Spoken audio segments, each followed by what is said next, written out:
PNP-CIDG na inutusan sila ng Malacanang na sampahan ng reklamo si dating Pangulong Rodrigo Duterte kaugnay ng pahayag niya na patayin ang ilang senador. Hindi raw dapat pinalalagpas ang kanyang biro. Narito ang report ni Brian Castillo. Patayin natin yung mga senador ngayon. Walang basbas ng Malacanang.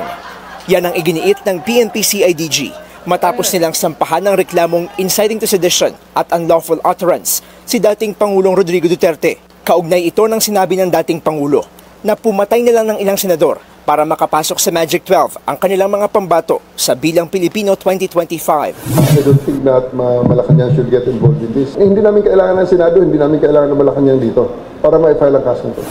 Nauna naman nang sinabi ni Pangulong Bongbong Marcos na mukhang takot lang si Digong sa mga manok ng administrasyon kaya nakapagsalita ng ganon.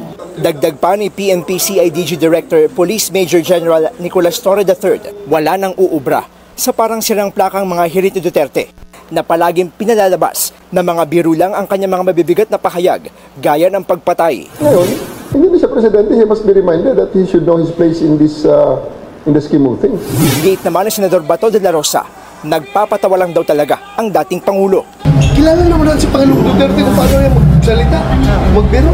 Kung may balak siyang patay, hindi nasasabihin. Bakit sasabihin pa niya yung national TV? Ang problema dyan, walang 15 senators na nasaktan ang CIDG. Dagdag pa ni De La Rosa, dapat may pribadong complainant laban sa dating Pangulo. Lalo na yung grave threats yan or what. And then there's nobody complaining. Out of the blue, CIDG is filing its case against the president. Pero para kay Torre, hindi na kinakailangan ng private complainant dahil well-documented at napanood ng publiko online ang pahayag ni Digong.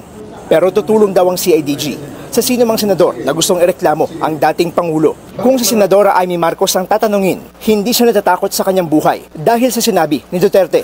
Ako kasi hindi natatakot kasi ako love. Love mo naman. Ha? Love mo. Oo. Balakid siguro sila kaya kinakabahan. So knowing Duterte na...